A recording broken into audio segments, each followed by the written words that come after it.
Hardboard. Okay, one day I just took notes on Oh, wow. the Will you drive? Okay, all right. So, here's what we're going through today. Okay, today, here's what we're going through. We're on section 9.1. This will be one of the last days. We're going to talk about section 9, which is the ellipse. We're going to be moving on to different forms of conics tomorrow. Hey, let's go. Focus. Okay. All right. Now, for the ellipse today, I want to talk about the formula one more time to make sure that you understand how it works. We're going to do a couple examples of it, and then the goal today, after we do a couple examples, kind of one of each type of the homework problem you're going to have.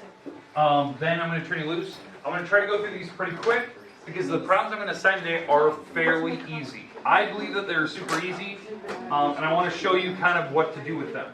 So again, we're going to try to do an example of each type today that's going to be on your homework. You do not have a lot of problems, but the problems will ask you to graph. So you will need graph paper today. So I will be providing that to you.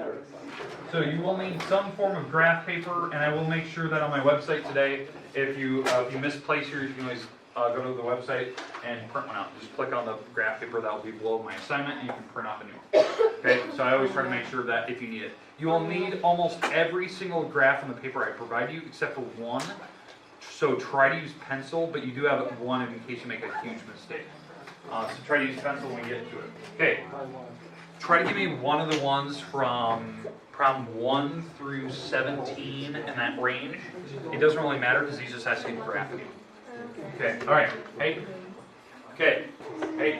I would definitely recommend you that you write these down because we're picking randomly. These could definitely easily be one of your homework problems. Pick away. Okay. X squared over 64 plus y squared over 100 is this one. Over 100? Yeah. What problem number is it? 8. 8. Okay. All right. So here we go. First thing that they're going to ask you for, they want you to graph this type of ellipse. They want you to graph it. So we need to figure out where the major axis is. We need to figure out the minor axis. Draw a rough sketch. We do need to know where the center is, and then we are going to figure out where the foci are located. Okay. So on this particular problem, hey, we got to stop talking today. I'm getting annoyed. I'm going to just stop, and I'm just going to give you homework, and you're not going to like it.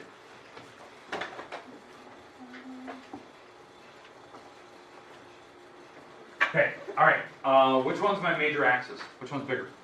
100. So this is my a squared number, this is b squared. Again, they can switch spots depending on which one's the bigger of the two numbers. So what this is telling me is that I'm definitely stretched vertically. I'm stretched because it's below the y, that's where the 100 is, that's the bigger number. So I'm stretched more vertically. I have to solve for a. So a squared is the 100 now. And so if I solve for a, that's plus or minus 10. And when I solve for b, b is the 64, that's my minor axis. I solve for b, which is plus or minus 8, because again, you take the square root. Now, if those are not pretty numbers, that's fine. It's a decimal, go graph it. Okay, so now, I know where my major axis goes and my minor from the center, but I do need to know where my center of my graph is. Now, is there a parenthesis with the x or y? Is there any parentheses up here? No. So my center is at 0, 0. We're going to see my next example we're going to pick from. They're going to move the center to a new location. And so you can see like the difference between this problem and the next one. So on this particular problem, we know where my center is. It's at 0, 0. That's where my center is. And from here, I'm going to go 10 up and down, because that's my y numbers. And my b numbers are 8s. So 8 right and left. So here's 8. Here's 8. And up and down 10. And here's my ellipse. Okay, yeah, it kind of looks like a football. Now, the last thing I have to do is figure out where the foci are located. So the foci, how you need to attempt this, this is the formula you have to use for these. B squared equals a squared minus c squared. Okay, so this is the formula. Now, what this stands for, this is the minor axis, this is the major axis, and then this is the foci. And those are where like the sun would be located in like a solar system, right? So that's the number we have to find. We have to figure out where those foci are located. Now, which direction are they going to be going? Up or down or right and left? up and down, because that's my major axis. The longer distance is where the foci are going to be located on. So they're going to be going up and down in this particular case because we are going up and down further. That's the y numbers. Okay, so I'm going to plug the 100 here. The 100, or the a squared, is always the bigger of the two numbers. That's why you have to figure out which one's a. It's the bigger of the two. The b number is 64, and then minus c squared. And the reason why I need to know where a is the bigger number, because when you subtract this over, it's going to make it negative. And so if I subtract that over, what is that? 36 negative. And then we take the negatives off, and you take the square root of it, which is 6. Plus or minus 6. Plus or minus 6, when I take the square root of 36. Now, if it doesn't work out to be a pretty number, fine, write the decimal down, you're fine with that. You can even write the square root for all I care, but it's plus or minus 6 from the center. So up 6, I think that's 6, 1, 2, 3, 4, 5, 6, and down 6, back. 1, 2, 3, 4, 5, 6. And so these are my two foci. I have them labeled, and we're good to go. Move to the next problem. That's all you're doing. Question? How do you know if the foci are up and down or side to side? Wherever the major axis is. Which way are you stretched the most? So if you're stretched more vertically, that's where they're going to be located. I thought that was like a perfect circle. Yeah, it's not quite. It's going out 8, up and down 10, so it's more vertical. So that's where the foci are going to be located. If it's a circle, that's the hard part. The circle, if it's a perfect circle, that means it's balanced like you're saying. The foci are right in the middle, because they're not stretched any particular way. Okay, we good with how these first problems work. Now, again, this problem's easy, right? You're going to have quite a few of them today that are very, very straightforward, very simple. The problem is they're going to start moving things around, start messing with it. Some of the problems do not ask you to graph. There's only a select few that ask you to graph, where they say, graph, the major, minor axis, graph the foci, graph the center. But then some of them just say, find the foci. Okay, well that's fine. You go find the foci, so you just do this formula. So you just got to know which one's A and B. You don't even have to graph it. So A is the bigger one? A is always a bigger number. Yep. So let's pick from another set here. Give me a number from 25 to 31-ish. Pick 27. Nice little Okay. prime number. All right, so here's our next one. Fire away. Dang it, it's Okay, 93. foci, negative 5, 0. Okay, negative 5, 0, and 5, 0. Vertices, negative 8, 0, 8, 0. Same meal. Same meal. Say it again. Negative 8, 0, and then 8, 0. Okay. That is Okay, 25. this is 25. Okay, all right, so on this particular problem, they're giving me the foci and they're giving me the vertices. Why the foci are important? Why I need to know that. So if I do like a kind of a rough sketch in my head, 5, 0 is like this direction, that way, and negative 5, 0 is going this way. That means if the foci are located at 5, 0 and negative 5, 0, that means I'm stretched more horizontal. So I can already get a sense for how that's working. Now, this one in the instruction says it wants the equation, correct? Find the standard form of the equation. Yeah, so it's this thing. They want this thing. Oh, that's So, where's the center between negative 5 and 5? 0, 0. 0, 0. So we know that the start of this formula is going to be this. They didn't shift it right or left. How I know that? It's the perfect middle between these. It's the midpoint, right between 5, 0 and negative 5, 0. Again, if you don't know how to do that, just do the midpoint formula. You add the x's together, divide by 2, add the y numbers, divide by 2. Ethan Hansen and Joseph Prohaska, please come to the office. Okay, Ethan now. Hansen and Joseph Prohaska. The vertices are the point on the actual ellipse. So this is negative 8, 0 and 8, 0. That's 64. actually, yeah, that's going out 8 and out 8. So in this particular case, if I get rid of all this other stuff here, All that nice. and again, they did not ask you to draw. I'm just doing a mock sketch in my head to figure this out. 8, 0 and negative 8, 0, that's the major axis numbers. So this, I already heard it, this is giving me my a square number, which I heard is 64. How I did that, I squared these numbers. So that is going to go here. Why I know that? Why would I put the 64 there? Because I'm stretched more horizontal. I know that because that's where my foci are located. They're on the x-axis. So I know that the a had to be below my 60. Had to be below the 64, or the a term had to be below x because I'm stretched to x. And these are the x numbers, so they go below x. And then the y numbers, I have to find out the b. Well, my a was 64, right? That was my a squared term. So again, I'm going to this formula here. So my a squared is the 64. The c squared is the foci. I have that. That's the 25. That's this number. I square the C number. That's my foci. And so now I can solve for B squared. Well, if I do this, what is that number? That is funky. Is that 39? Sure. Is that what it is? B squared? Yeah. Okay. And that goes here. And I'm done. Oh, I did that one. Okay, 64 minus 25, that's my B squared number. It goes below the Y. And the square root of 39, I think that was about 6.2, something like that we said yesterday. 1, 2, 3, 4, 5, 6.2. 1, 2, 3, 4, 5, 6.2. And here is my ellipse, and it kind of looks like a football again. That looks like a donut. Okay. Without the hole. That's a donut. Okay. Questions with how I put together the A, the B, and the C. The C is always the foci numbers. The A is always the longer axis, and the foci can tell you where the major axis is, because they're going to be along that. So if you go with a mock sketch, you can kind of see which direction I'm going. Going up and down, right and left. Bless you.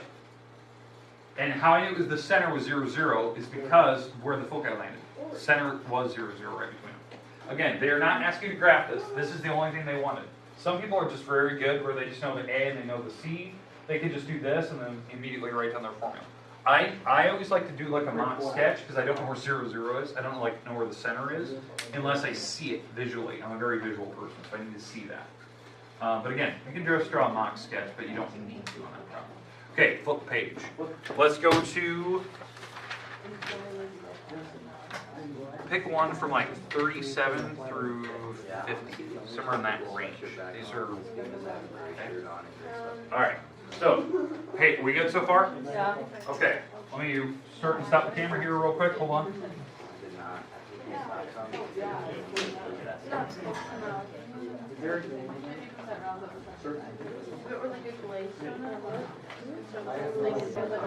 Okay. Sokol, fire away, what do you got? X plus 2 squared over 16 plus y minus 3 squared plus 1. Is it just that? Yeah. Okay, so, did I write it all? Alright, okay. So in this particular problem, they are moving it to a new location. The center is not at 0, 0 anymore. In fact, they didn't even have a fraction here, so I'm going to put a 1 on the bottom. If they had any numbers on the top of it, I need to simplify these, like divided by the same number. But they didn't even have a number there, so I'm going to put a 1 on the bottom. So on this particular case, this is the A squared term, so I'm stretched more horizontal. This is the B squared term, so I'm not stretched as tall vertically. So this is going to look very, very elongated horizontally. The center now, the center of this particular problem is -2, 3. How I know that? It's the opposite number with the x, opposite number with the y, that's my new center. So -2, 3. So there's the center. So now what I'm going to do from there is draw, because I think they ask you to sketch this, correct? Draw a sketch. Yes. Okay, so we have the center. And now we need to figure out the major and minor axis and the foci from here. So the major axis, if this is 16, then the A term would be 4. So I'm going plus or minus 4 from the center along the x-axis. So 1, 2, 3, 4. And notice, I'm using the center and going 4 from there. And then 1, 2, 3, 4. There's the major axis. And so the foci are going to be located somewhere in there. We'll find those out here in a second. Up and down, this is my B squared number is 1. When I take the square root of it, it's plus or minus 1. So here's the minor axis. So this thing, as I told you, is going to be elongated very, very much along the x-axis. That's a goofy football. Yep. That's a Patriots football. Too soon. All right. So let's figure out the foci. Alright, so we have my A squared and B squared number. I can plug them right into the formula and actually figure out where the foci are located. They're going to be somewhere in this range. But B squared equals A squared minus C squared. So this is going to be my 16. This is the 1. I would subtract this over to make -15. Take off the negative signs. And take the square root of 15, which is almost the number 4. It's like 3.9, 3.8. Somewhere in that range. So 1, 2, 3 point something. 1, 2, 3 point something. There's your foci. That's the type of sketch I want to see. And, you know, off to the side of your graph, you can write down this stuff. You can write down that, you can write down this, you're good to go. Okay, questions? Remember, when you have your center, the center, those numbers are the opposites from here, and then the major and minor axes go off of the center. So you have to count over and up from the center dot. That gives you your major and minor axes. Okay, questions, comments? All right, last problem of the day. This is the absolute last problem. I need one from 51 to 56, and I think we did one of these yesterday. So you can pick anyone. I think we did, what, 52 yesterday or something like that? It was the one with the 71. Square root of 2 over 2. No, we did 53. We did 53. So pick any of those. 7. 4x squared plus 25y squared Okay. minus 24x plus 100y plus 36 equals 0. Okay, all right. So the goal in these, we have to complete the square, figure out the equation in standard form, and I don't know if they ask you to sketch these. I don't think they do, does it? Yeah, that's Yeah, so graph. I say Okay. we subtract the 30. All right, so what we're going to do first, and I heard it, check 36 across. Let's group some stuff together. We do have to complete the square in this problem because it doesn't look like standard form, where I can just immediately go graph it. So I need to get it to look like this thing. And once I get it to look like this, then I can go find the centers. I can go find, you know, the major minor axis, go find the foci. But it takes a little bit of work here.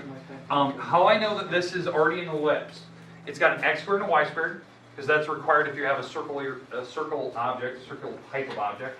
And then since there's numbers out front that are different, they have the 25 and the 4, it's not a circle. So it's got to be an ellipse because they have different numbers, so it's stretching somehow differently.